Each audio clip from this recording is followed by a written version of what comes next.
ব্যথার ওষুধের কিন্তু অনেক ধরন আছে। কিছু ব্যথার ওষুধ আছে অনেক পুরনো ধাঁচের, সেগুলোর পার্শ্বক্রিয়া অনেক বেশি, কিডনি, হৃৎপিণ্ড, ফুসফুসকে সমস্যা তৈরি করে। এখানে একটি বিশেষ কথা, সেটা হলো যে বাত ব্যথা শুনলে এটা মনে হয় এটা সারা জীবন বয়ে বেড়াতে হবে এবং এখানে কোনো উন্নত চিকিৎসা বাংলাদেশে নেই, এবং সেক্ষেত্রে শুধু ব্যথানাশক বড়ি, স্টেরয়েড এবং ইনজেকশনের উপরে নির্ভর করতে হবে, এবং রোগী আস্তে আস্তে পর্যায়ক্রমে পঙ্গুত্বের দিকে বা স্বাভাবিক জীবনযাত্রা নষ্ট হবে, সেই সমস্যার দিকে এগিয়ে যায়। ঠিক আছে, তো সেক্ষেত্রে কিন্তু আমরা একটা যেটা বলে বৈপ্লবিক যে চিকিৎসা ব্যবস্থার যে পরিবর্তন বা আধুনিক চিকিৎসা ব্যবস্থার উন্নতি যেটা ঘটেছে, সেটা হলো যে মানব শরীর থেকে বিভিন্ন উপকরণ সংগ্রহ করেই কিন্তু একদম পার্শ্ব প্রতিক্রিয়া মুক্ত এবং প্রাকৃতিকভাবেই ব্যথাকে সারিয়ে তোলা যায়। যেমন ধরুন যে রক্তরস, চর্বিজাত স্টেম সেল, বোন ম্যারো অর্থাৎ অস্থিমজ্জা থেকে সংগৃহীত স্টেম সেল এবং নবজাতকের নাভিরজ্জু থেকে সংগৃহীত স্টেম সেল, এই বিভিন্ন ধরনের যে প্রাকৃতিক উপাদান সেগুলো ওই রোগাক্রান্ত যে বাতের রোগী সেটি ওনার থেকে সংগ্রহ করে ওনারই বিভিন্ন অস্থিসন্ধির মধ্যে প্রবেশ করিয়ে সেখানে কিন্তু ক্ষয় নাশ করা যায় বা ব্যথাকে সম্পূর্ণরূপে সারিয়ে দিয়ে তাকে স্বাভাবিক জীবনে ফিরিয়ে নিয়ে আসা যায়। তো এই বিষয়টি কিন্তু 2-3 বছর ধরে বাংলাদেশে কার্যক্রম চলছে এবং বিশ্ব স্বাস্থ্য সংস্থার মানদণ্ড অনুসারে উৎপাদিত যে ঔষধগুলো বা এই যে প্রাকৃতিক উপাদানগুলো সেগুলো বাংলাদেশের ওষুধ প্রশাসন কর্তৃক অধিদপ্তর কর্তৃক অনুমোদিতভাবে রোগীদের শরীরে প্রয়োগ হয়েছে, এবং সেটি শুধুমাত্র দেশি রোগী না, বিদেশ থেকে আগত বিভিন্ন ধরনের আন্তর্জাতিক যে রোগীগুলো, পশ্চিমা রোগী বা মধ্যপ্রাচ্য বা বিভিন্ন দেশ থেকে রোগী এসেছেন, এবং সেগুলোর পরিসংখ্যান আমরা একটি গবেষণাপত্রে প্রকাশ করি। সেটি একটা ইউকে অর্থাৎ ইংল্যান্ডের একটি গবেষণাপত্র একটা জার্নালে প্রকাশ হয়, সেটা হলো journal of clinical health care and medicine. তো সেখানে প্রকাশ হওয়ার পরে সেটি তারা এই ধরনের যখন তারা মনোনয়ন দিচ্ছিলেন, এই মনোনয়নটা দেওয়া হয়েছিল কিন্তু এশিয়াস আইকন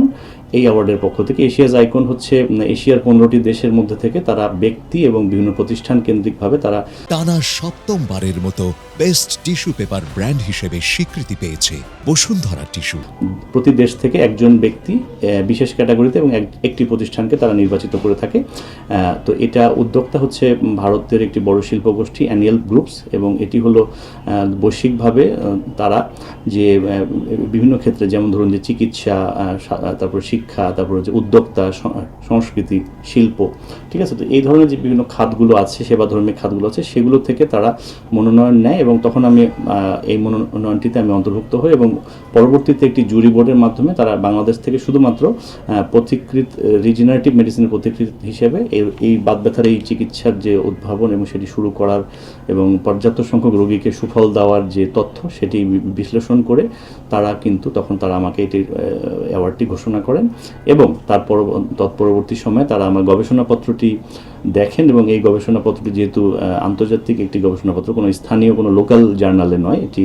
আন্তর্জাতিক গবেষণাপত্রে প্রকাশ হওয়ার পরবর্তীতে সে ব্যথার ওষুধের কিন্তু অনেক ধরন আছে। কিছু ব্যথার ওষুধ আছে অনেক পুরনো ধাঁচের, সেগুলোর পার্শ্বক্রিয়া অনেক বেশি, কিডনি, হৃৎপিণ্ড, ফুসফুসকে সমস্যা তৈরি করে। কিছু আধুনিক গোছের ব্যথার ওষুধ আছে, সেগুলো কিন্তু